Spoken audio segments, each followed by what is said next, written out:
Hey, what is going on, Twintendo Nation? Hope you're having an awesome day. Today we got a brand new trailer for Pokemon Sword and Shield. I will say the Japanese trailer was far better than the other trailers we got, so I'm going to basically be covering that one today. But there is a bit to talk about, enough to make a trailer breakdown video. I didn't think there was at first, and then I checked the Japanese trailer and it had quite a bit more information and a few new things that didn't get mentioned in the other trailers, which is a bit weird. So yeah, I'll be doing a trailer breakdown as usual. So guys, if you do enjoy today's video, make sure to hit the like button down below, and if you want to stay up to date with everything Pokemon Sword and Shield, make sure to hit the subscribe button to become a part of the Twintendo Nation. So, first of all, like I said, the Japanese trailer was far better. It was like a minute longer and it just showed a lot more things and a lot more... I just don't get why it was cut. So first of all, we can see one of the new rivals, which by the way, it matches up with the leaks we've been hearing about the last couple of months. And this is, I'm going to call him Bede, because I don't think it's Bede, but it could be. But I'm going to go for Bede. And we can see this person, basically another rival, and we can see they're waiting for us at the end of the mine, which we've seen quite early on. I think we saw this in the first Pokemon Sword and Shield trailer, the mine. But we can see like we're exiting it, because you can see like the light at the end of the tunnel. And yeah, Bede's waiting for us to obviously give us a battle.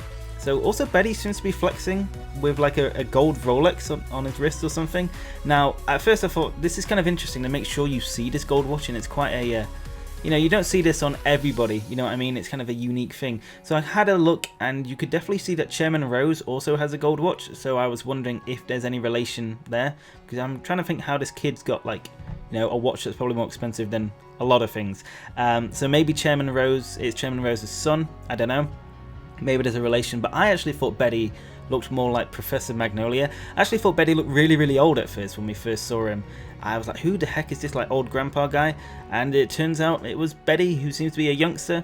I don't know. I think there's definitely going to be some relation between either Professor Magnolia or Chairman Rose, or maybe even both. We don't actually know the relation of these, you know, characters at the moment. But Bede seems to be this cocky rival we've been wanting since, I'd say, Generation 2 with Silver.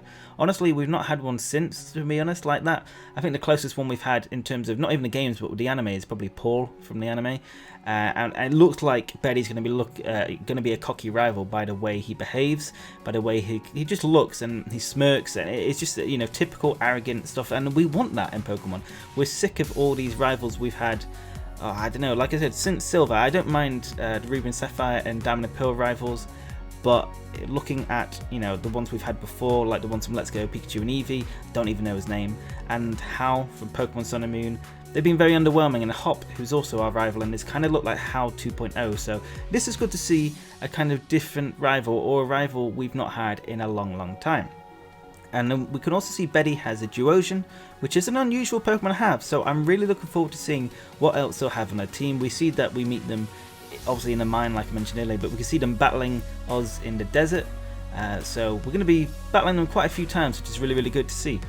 Next up, we get to see our first look at Team Yell, who I'm not overly convinced by. I'm not a massive fan, but I don't really know how they're going to relate to the story, so I can't judge them too much.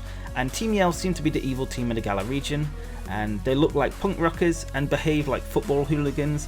And basically Team Yell are fans of Marnie, who is another one of your rivals. I think she is an amazing character. I absolutely love her design. If you see her in the Japanese trailer, they make her look really mysterious, and she's kind of just really chill.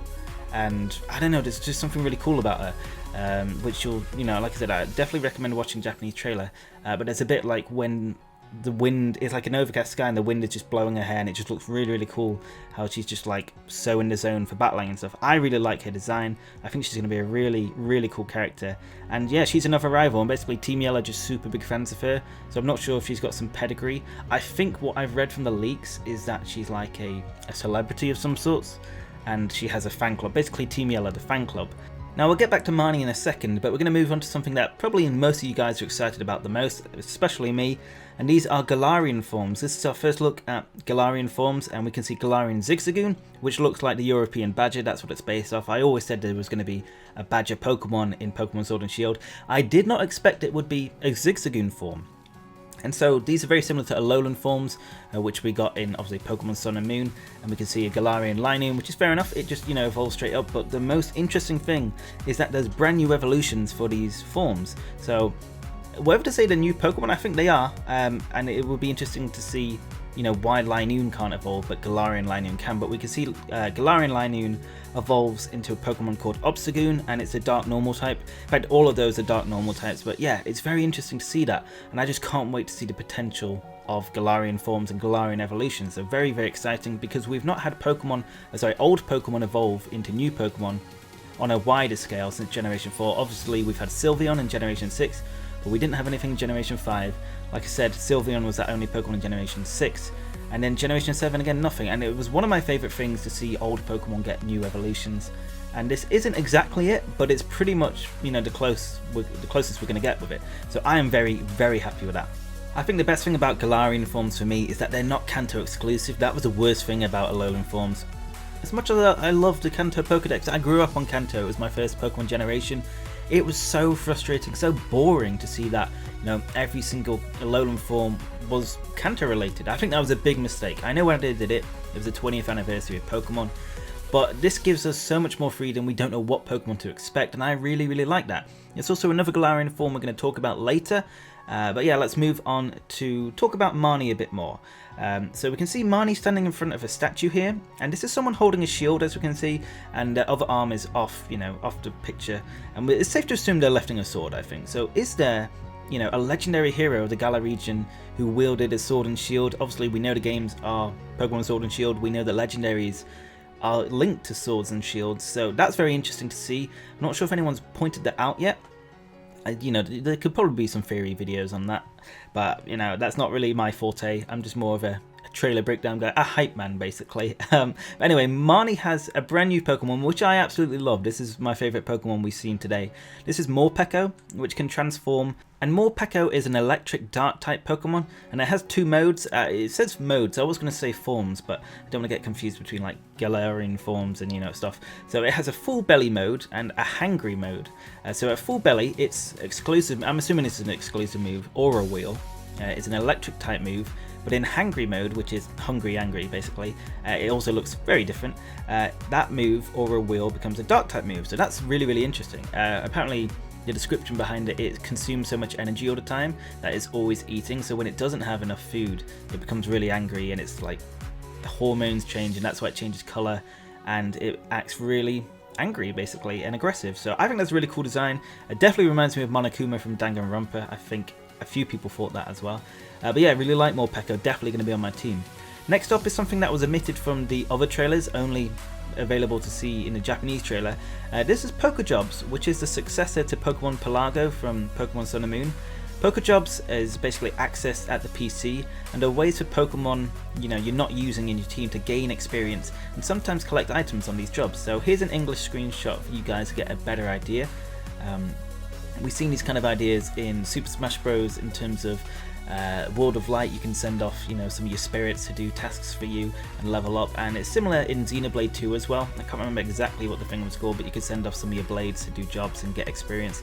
And again, it's something that's been seen in quite a lot of Nintendo games recently. I kind of like the idea of it. We can also see what the inside of the Pokemon centers look like in Pokemon Sword and Shield, and what's interesting is obviously we can see Rotom at the PC. I think that's why Rotom looks really, really weird. But on the left hand side, it seems to be what's an English pub basically by the looks of it. It's got, you know, like the wooden bar, and it looks very, very similar to an English pub. Obviously, someone living in the UK and who goes to pubs, yeah, this is definitely the vibe I get from that. So that's really cool to see. But yeah, going back to the Pokejobs thing, we can see the trainer sending off 5 Pokemon to do its job, along with a weird looking Rotom. Again, I think why Rotom looks that way, it's because it's accessing the PC. Basically, Rotom does a lot of things and can transform into a lot of different, you know, like electronical devices. We know it's like our phone, we know it can be the flying drone cameras, and I think even the bike. It at least affects the bike in some way. So yeah, Rotom is a very busy Pokemon in Pokemon Sword and Shield. But anyway, enough about Rotom. We get to see a small amount of footage in the wild areas, which was not shown in the English trailers as well. So it's not, you know, nothing too new, but we get to see some Galarian Zigzagoons roaming around. And this next screenshot is kind of weird. I actually thought it was a desert area at first, which we've seen in previous trailers, but this looks quite different actually. I think this is a sandstorm weather effect in play in the normal wild area we've seen outside the city, because you can see the, you know, the usual trees that don't look like they'd be, you know, inhabitable in a desert biome. You can also see the long grass, which we see outside the city. And the key thing for me is this Bravery. I don't think Bravery is a Pokemon you'd see in a desert biome, and we've actually seen Bravery appear outside the city in, you know, in the wild area outside the city before. So I don't think this is a desert area. I think this is a weather effect, which is really interesting. But, you know, I'll have to keep an eye on that, see if that is true, you know, when we play the game.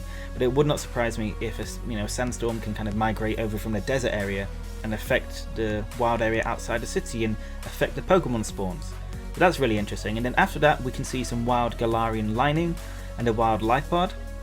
And then we get to see another new Galarian form, and this one's in the wild. We didn't see this in the English trailer, but we did see this Galarian form, and this is Colleran Wheezing. It's unsure as to whether this will evolve, but I'll be honest, I really don't think it will. It's Poison Fairy, which is really interesting, and this Galarian Wheezing has really tall chimneys and beards made out of gas, which is essentially, you know, a reference to the Industrial Revolution. And that's pretty much everything for this trailer today. Honestly, it was a bit of a short trailer, but I'm kind of glad. I don't want to be spoiled about everything. You know, I think at this point with Pokemon Sun and Moon, we knew like half the Pokedex and just far too much about the game. And while that was good for, you know, a YouTube point of view, I could make a lot of videos on it. You know, I really didn't enjoy Pokemon Sun and Moon as much as X and Y because I knew far too much. I felt like I'd already played half the game, so I'm really glad they're not spoiling too much. We've got obviously 3 months until we can play this game ourselves, 3 to 4 months, but basically free. So hopefully, you know, I think they will definitely reveal more. I'm just hoping they keep it to a minimum because it'll be so nice to just be, you know, exploring the wild areas and seeing a Pokemon far away, like, what's that? And realizing it's a new Pokemon you've never seen before. So that, you know, is really, really exciting for me. But guys, if you're looking forward to Pokemon Sword and Shield and you enjoyed today's video, make sure to hit the like button down below. And if you want to stay up to date with everything Sword and Shield, you're in the right place. Make sure to hit the subscribe button down below to become a part of the Twintendo Nation. Anyway guys, thank you so much for watching, hope you have an awesome day, and I will see you on the next video. Peace!